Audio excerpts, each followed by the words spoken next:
Hey guys, I'm Morthadon and we are back for My Hero Academia Season 6, Episode 17. So, last episode we had not much on the kids, in fact. Surprisingly, we followed Hawks and Endeavor, and we learned a lot about the situation with Best Genist and how he was put into a state of, like, near death kind of thing. It's kind of like that thing in prison movies where people use that to escape and stuff like that, where they think they're dead and put them in body bags and that's how they get out and stuff like that. Oh shit. Sorry about that. I had a second alarm set for waking up from my nap and I totally forgot about it. But yeah, and we learned a bit about young Hawks and his shitty father and not so great mother that seemed to maybe get a little bit better as she got away from the father and you know grew up a little bit and was in a little bit better of a situation. Seemed to stabilize a little bit mentally, at least from the note. Though that's a little bit I got anyway. But but yeah, the dad was caught by Endeavor, all that good stuff, and also one thing I did forget to talk about last episode was Stain escaping from prison. The guy during the prison break, we saw someone and I just didn't recognize him because his hair is like longer and more like scraggy or like scraggly from being in jail and everything. Um, and I don't know. I guess I didn't realize if it showed him not having like the nose kind of thing like Stain does. It just didn't. I didn't realize it, but yeah, Stain has escaped as well. So yeah, it's gonna be interesting where we go from here. I want to get more like kid stuff, like even if it's inside the head of Midoriya while he's unconscious, like maybe if he can talk to the other wielders while he's passed out or something could be interesting. But we did end it with the family going there to talk to Endeavor with him like bawling and everything and making it super awkward for them. But I'd like to see that conversation too. So let's watch the episode and see what happens this time. Alrighty, guys, we're gonna start here in 5, 4, 3, 2, 1, now.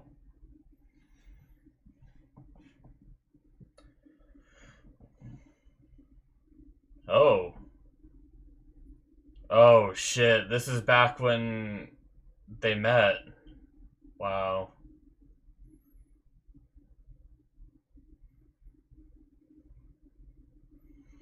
When he convinced her family.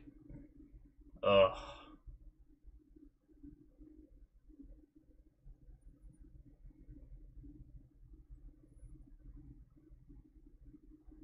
Yo.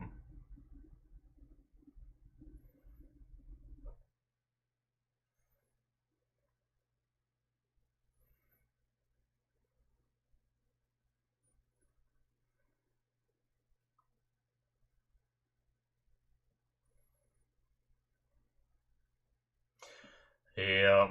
Oh man.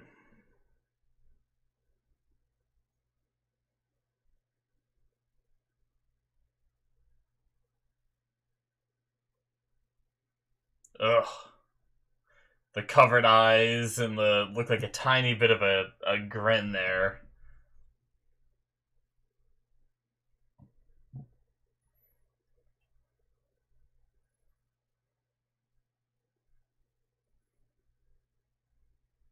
The flowers she likes.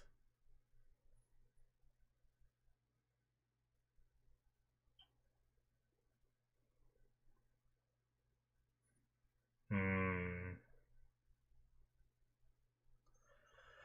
Damn.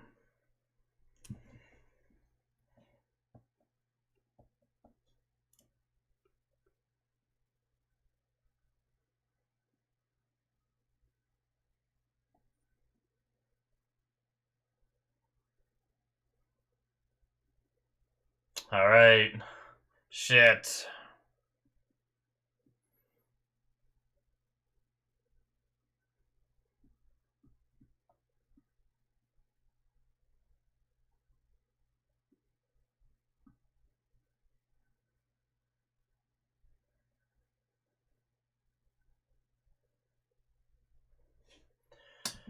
Oh man, such heavy shit going on in these episodes. It's insane. I like it because I don't feel like they're forcing the story to be like, okay, we gave you sad stuff, now let's give you happy stuff, you know. I definitely like the way it's going, but I definitely miss the happy stuff for real, man. I just want them to go play on a beach.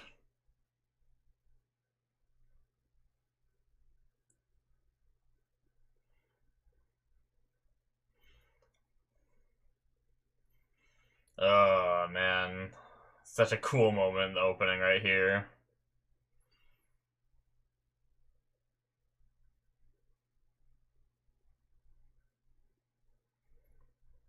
Representing right now, wearing my shirt, my boy Deku with a good old All Might.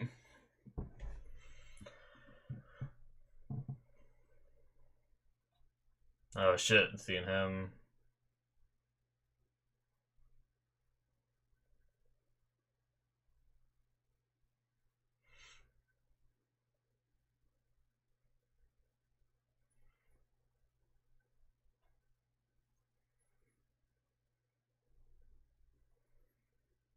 Hmm. I wonder if seeing his family will help him and if he'll be able to appear on TV a bit better.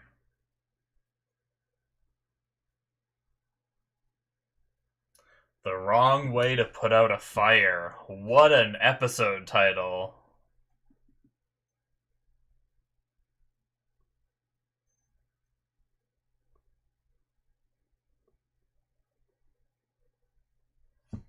Hmm.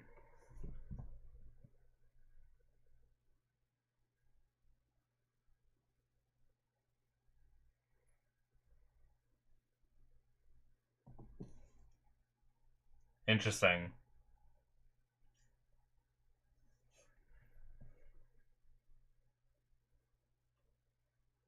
Wow.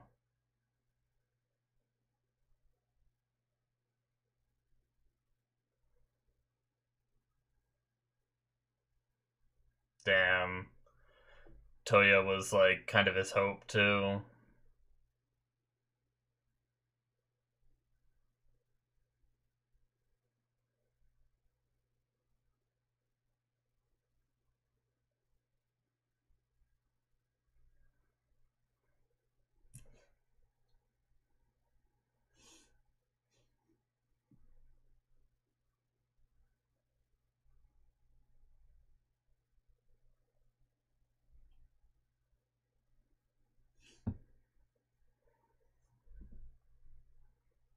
Oh.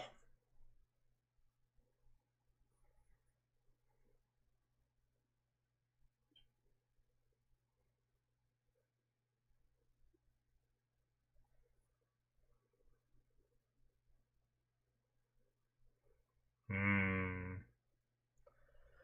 And the wrong way to put out a fire. Maybe like handling this whole situation the wrong way.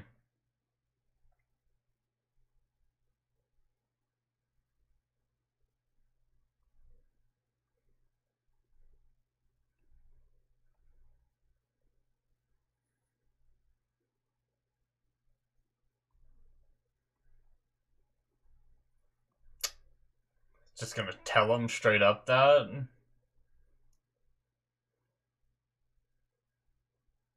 I mean, he's a kid. He can't understand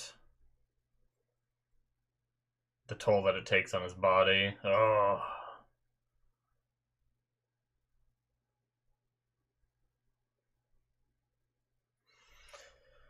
jeez.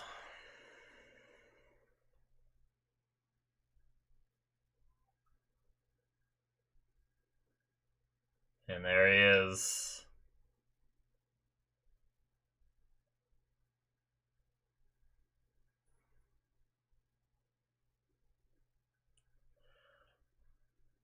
It is not, even though we know, like, a lot of these things already, it's not easy seeing it more.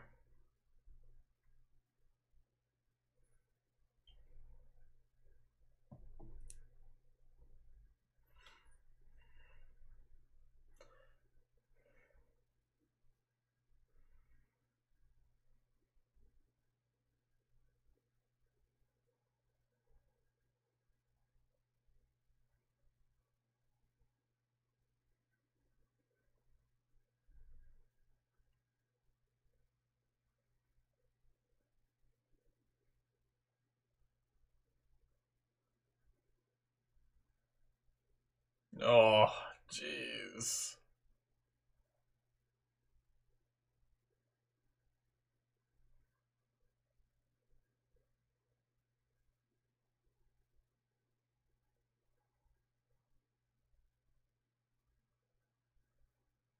Jeez.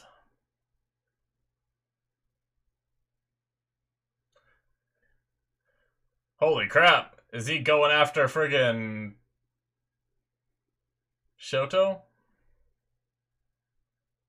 That's one of the reasons, isn't it?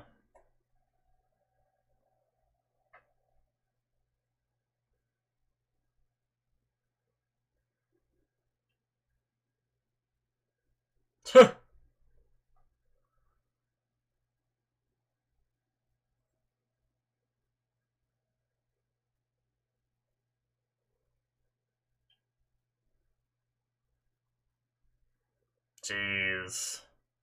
It was definitely more complicated than we knew.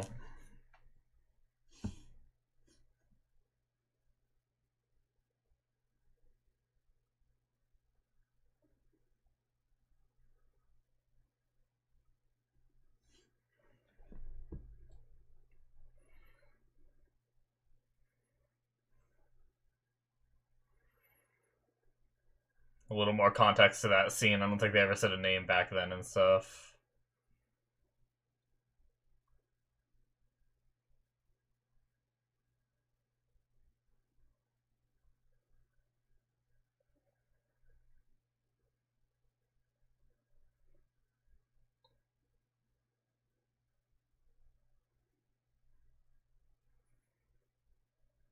Hmm.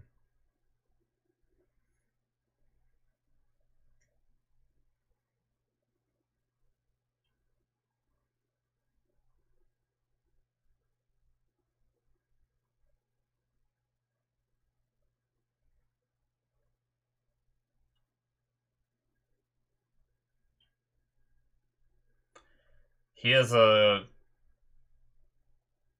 kind of a lot in common with Tomura too.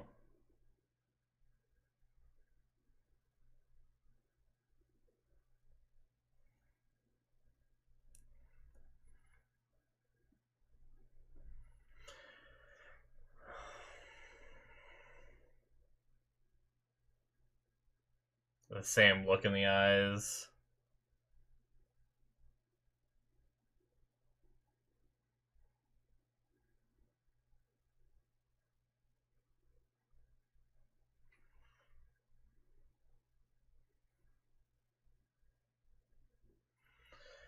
Yeah.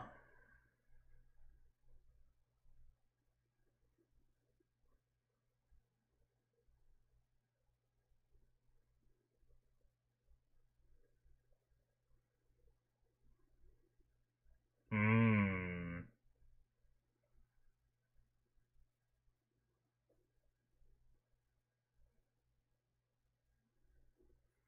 That's around where one of his burns are.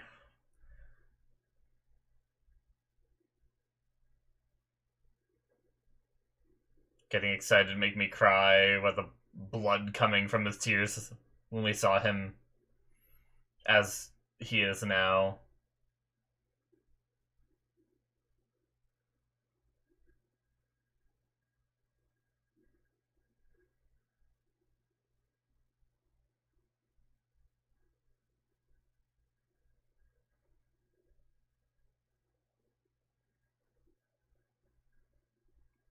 Getting excited and crying again.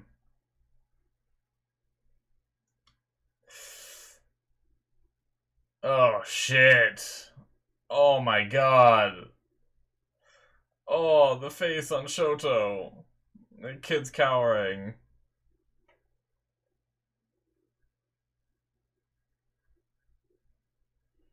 Oh my god, I did not expect that. That just like hit me like a freight train. Holy shit.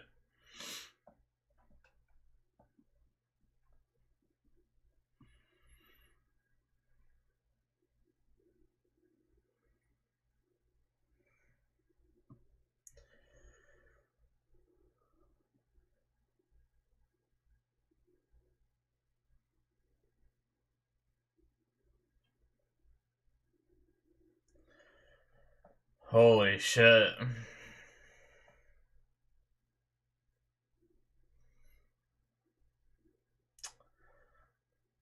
Yeah.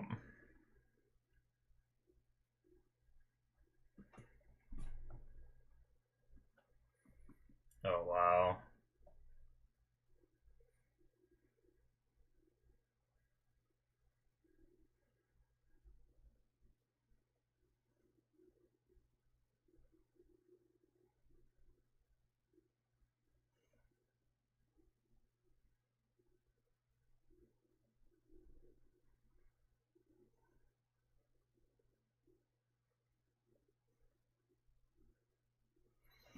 Shit.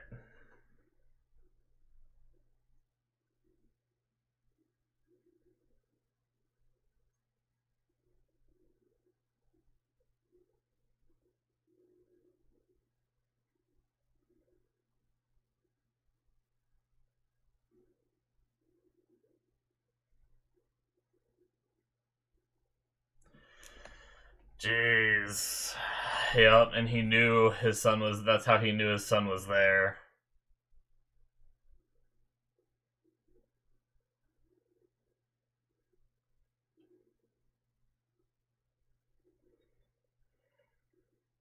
Jeez, that imagery in the background. Holy shit.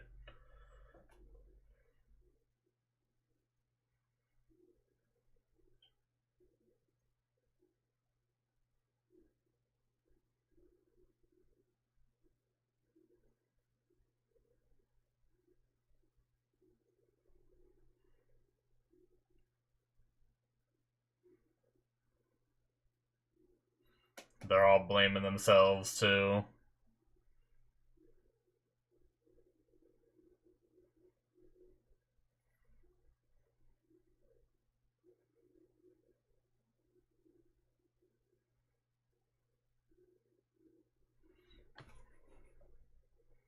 Hmm.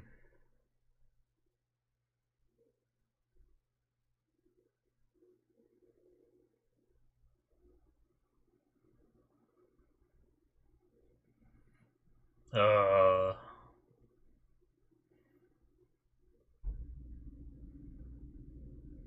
Aw.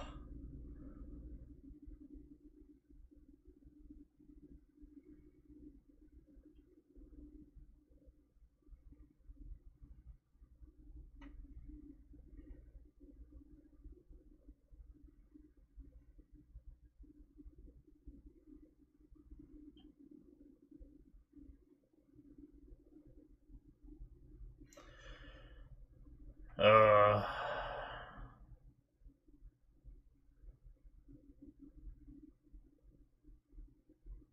Oh, hey. I was wondering what that voice was, but that's right, it's Hawks. Duh.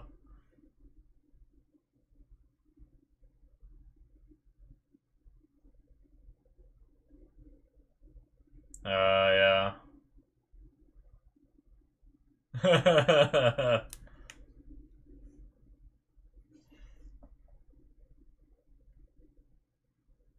What's illegal denim?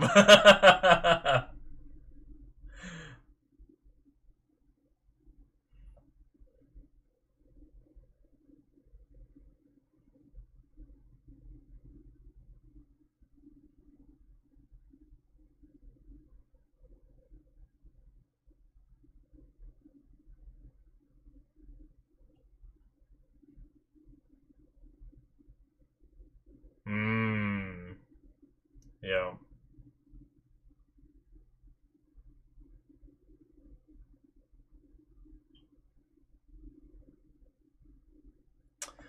He picked it up quickly. Yeah, he knows what it's like to have parents. Oh, wow.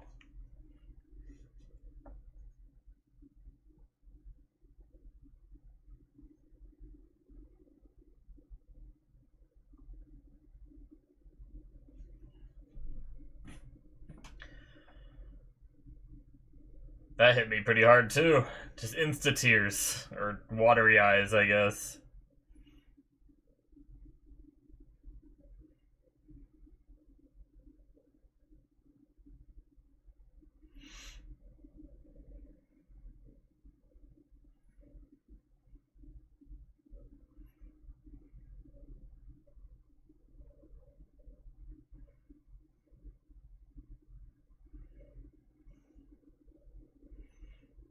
Damn, other countries. Shit, I wonder if some of these got these silhouettes we're gonna see.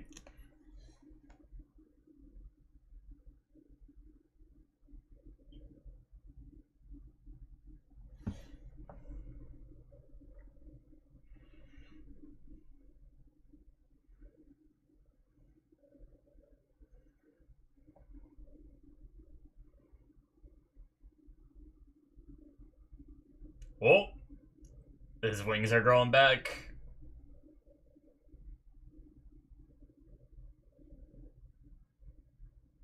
Team up with the top three. Alright.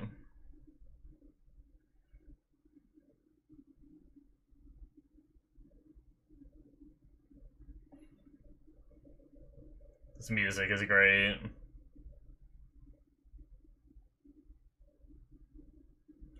This was, I think, the same song played when Night Eye passed, too.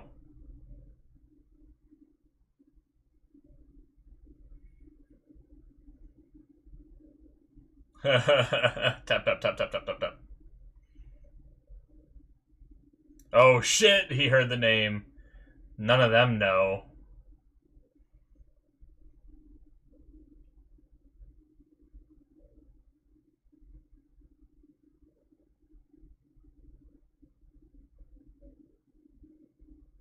Oh shit. Oh shit.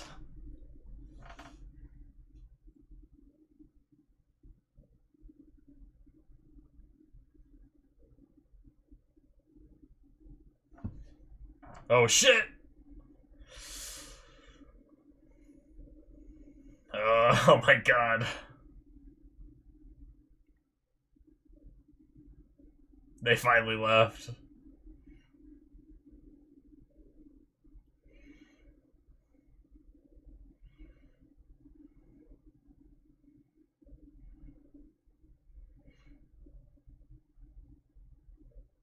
Hmm.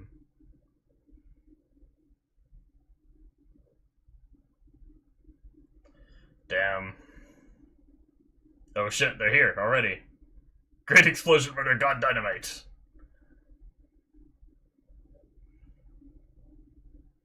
Well... Hmm.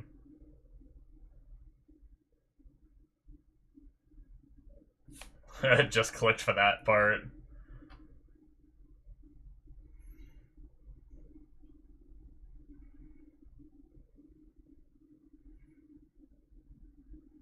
Oh. Whoa, really? Ooh, yes, this is what I thought!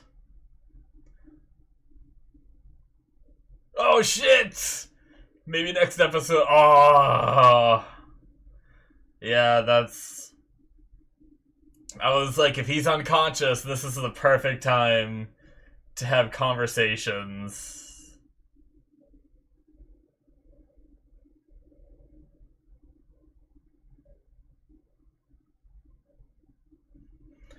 Oh man, that episode, guys. Holy shit.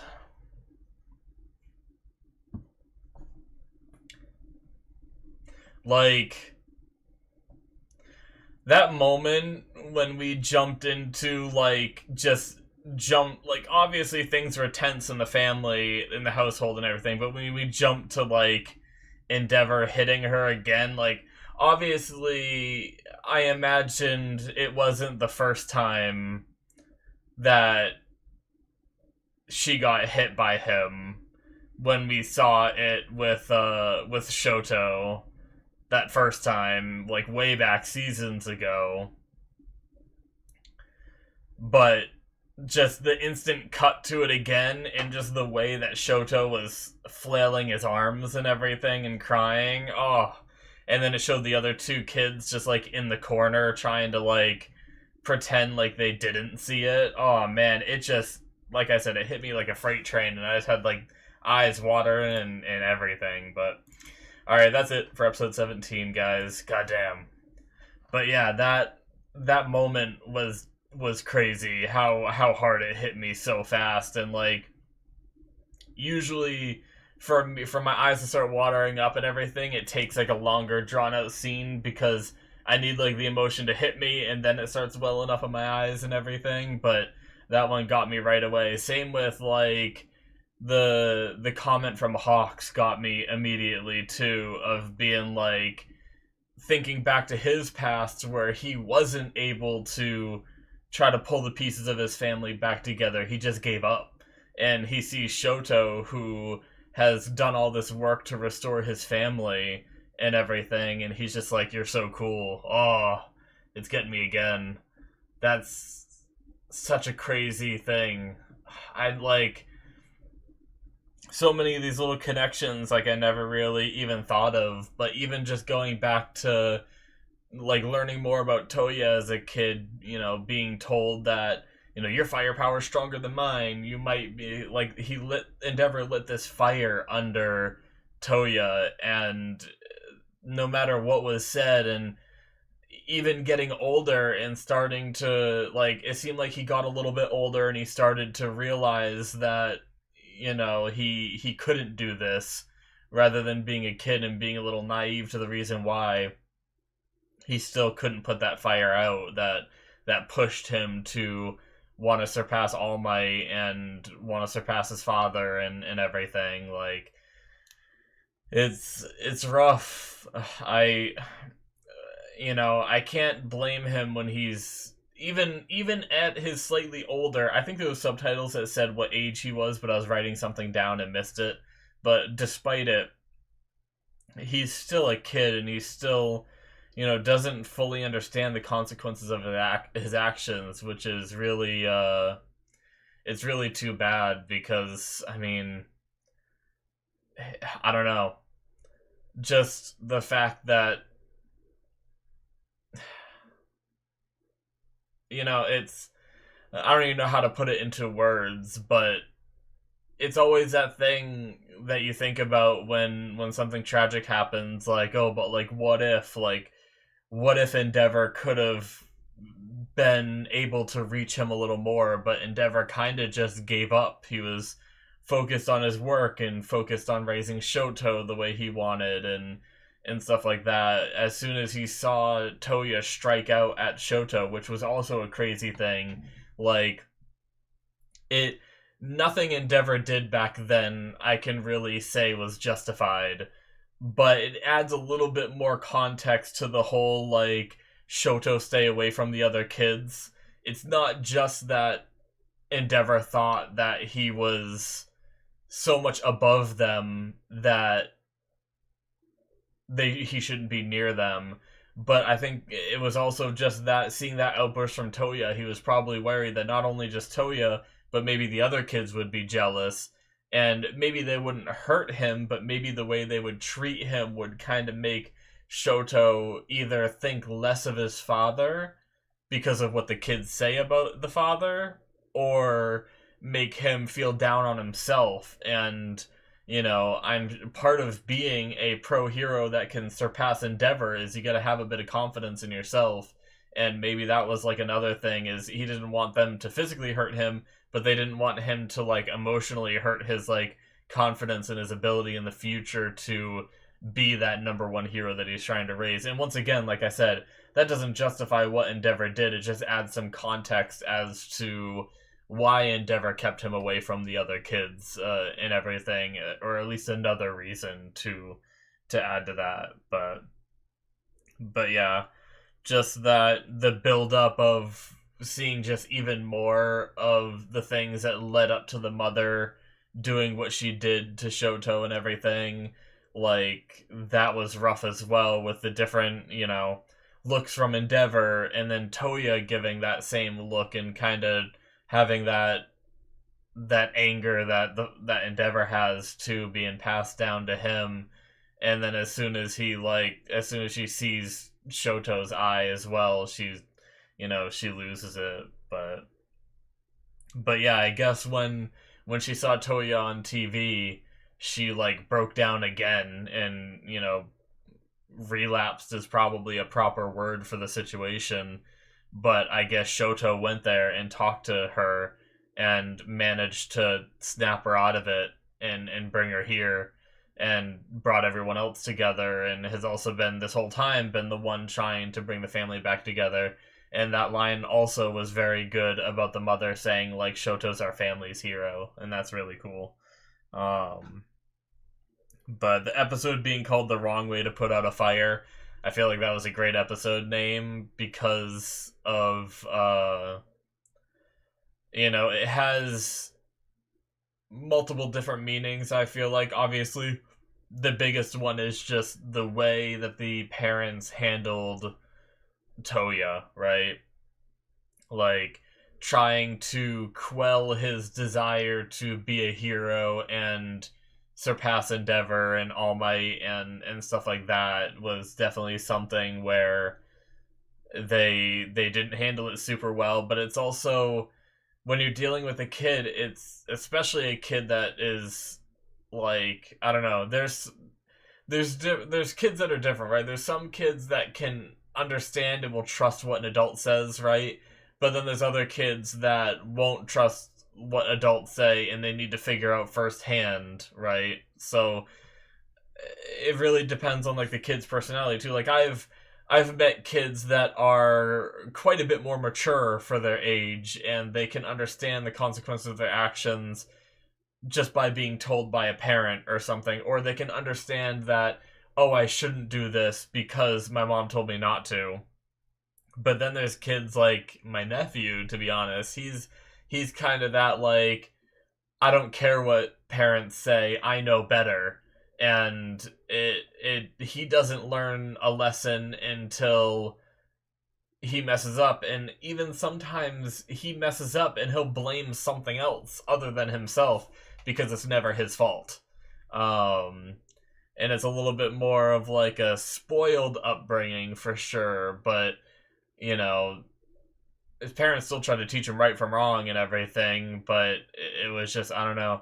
I also think in this day and age, when you have people like he discovered at a fairly younger age, it's hard to regulate what kids do on media these days, right? Like even kids at younger ages, majority of them have phones and ways to access the internet. And I know that he watched Logan Paul, and I don't really know much about Logan Paul. I've only seen like a couple like quick snips of him, and he doesn't seem like the best role model for kids. And I think that might be some of the media that he saw and everything might have been what drove him to be the way he is. But I'm kind of getting off topic here, but my point is that I genuinely, as someone who doesn't have any kids and doesn't really know much about raising kids, I don't know. Obviously, I don't think what they did was right, how they handled it, but I don't know how you could have handled that situation, other than, I mean, I'm always like an advocate for the truth. I think right away they should have couldn't, like, I don't know, we didn't really get to see the conversation, or if we did, and there really wasn't a conversation, then that is a big problem. But what I think should have happened if it didn't is they should have went to him right after they got the news from the doctor and told Toya about the situation where his body is leaning more towards the mother's, where it has like support for the ice, which that's also interesting too, where his body had support for the ice and not the fire, which is why he burned himself. I like that explanation as well as to why he burned himself. It's not just that his fire was so hot that he burned himself, it was that, it was like his body took the qualities of the mother, whereas his quirk took the qualities of his father and everything, so he didn't have that fire resistance that Endeavor has. But yeah, going back to what I was saying, I would have sat him down and told him exactly what the doctor said. Tell him, like, the doctor told us that, yada yada yada. And even though he's young, I think there's some like scientist or maybe it wasn't a scientist, but I think there is like this study of like if you treat kids with maturity rather than treating them like children, sometimes they respond with maturity. And so I've always felt that talking to them like they're adults kind of thing works out better. And I would have told him exactly what the doctor said and told him that, his body isn't able to support his quirk and he's going to continue to burn himself and the burns are going to get worse and worse kind of thing, and just try to fill in that information as to why. And like I said, I don't know if they did sit down and do that and he still didn't listen, right? But yeah, it's definitely a rough situation. I don't know exactly the right way to handle it, but yeah. Oh man.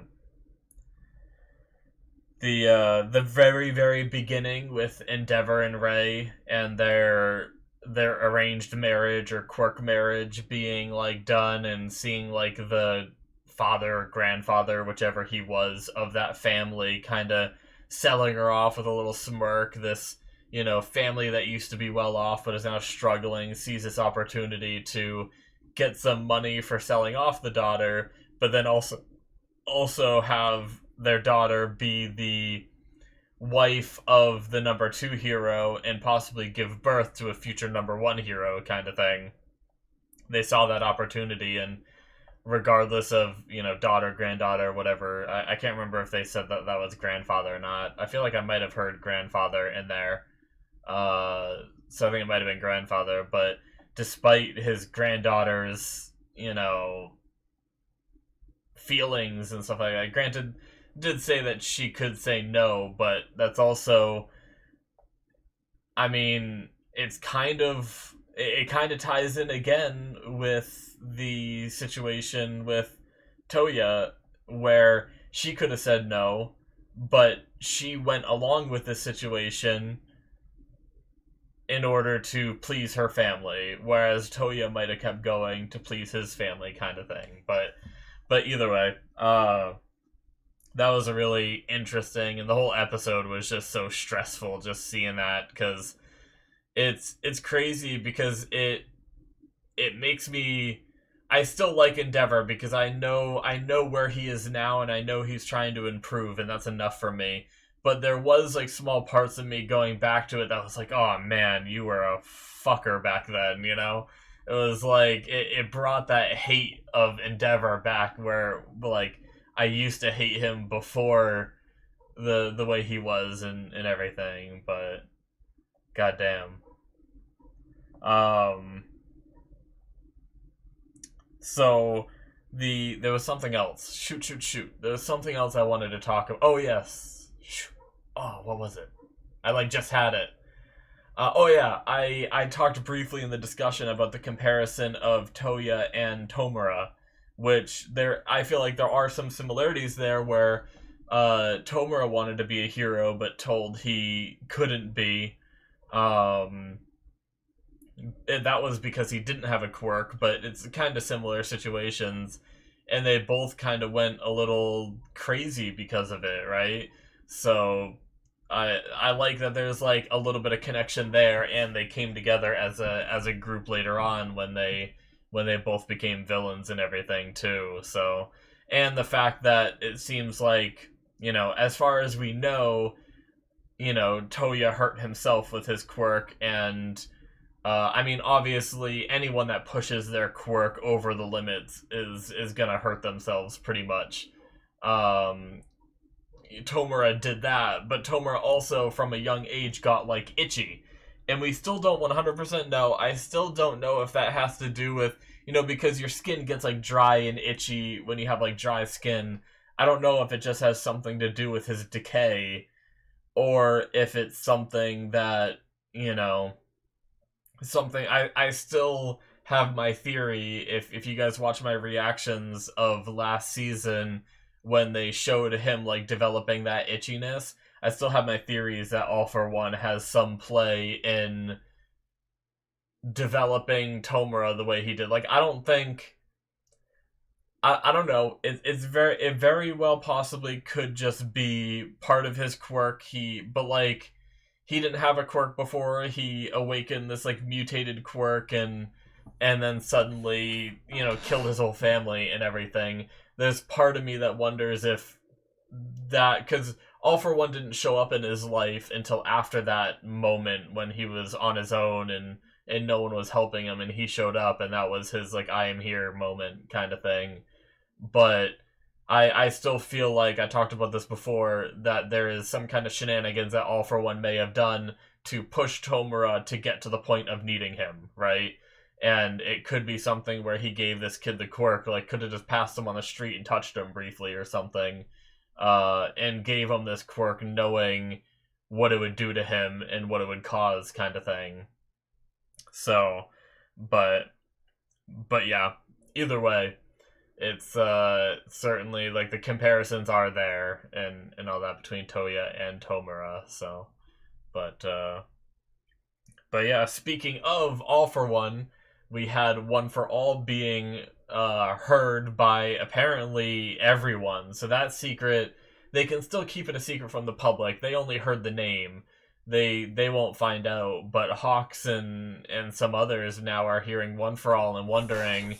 And Endeavor made the connection of saying like Tomura's after me, knowing Tomura was after One for All as well. Put that connection together, and now they're going to try to visit him. When they go there to visit him, they hear that he's with like All Might is looking after him, and it just all clicked in Hawks' mind. Like he doesn't know everything, but he has a very strong lead he's following.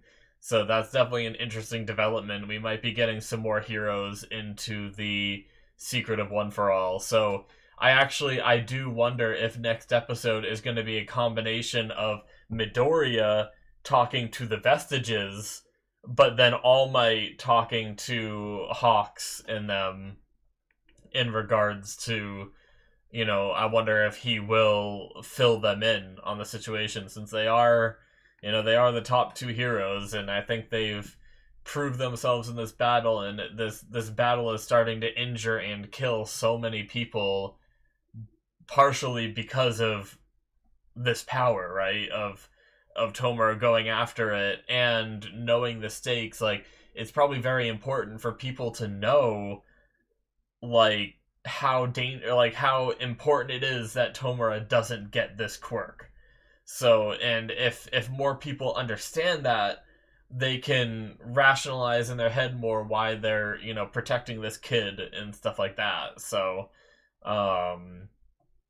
yeah, I think it's a good idea to fill in these two, but make sure they know how important of a secret it is. And I'm sure once they hear the story and know how it's like passed down and stuff like that, they'll probably come to the same conclusion of like, yeah, this can't get out, right? So, but yeah, I'm curious as to where that goes and everything as well. But yeah, crazy episode, guys. Holy crap.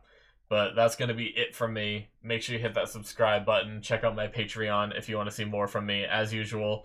Not for this show. I watch it as it airs. But I have other shows on there. My Patreon exclusives. I'm watching Better Call Saul if you're into live action stuff. I have Mob Psycho Season 2 and 3 on there, as well as watching Symphogear right now. And Tribe 9 is on there too. That hasn't been started to be released yet. But yeah, check all that out if you're interested. Link in the description below, or should be popping up. Thank you guys so much, and I will see you in my future reactions. Bye bye.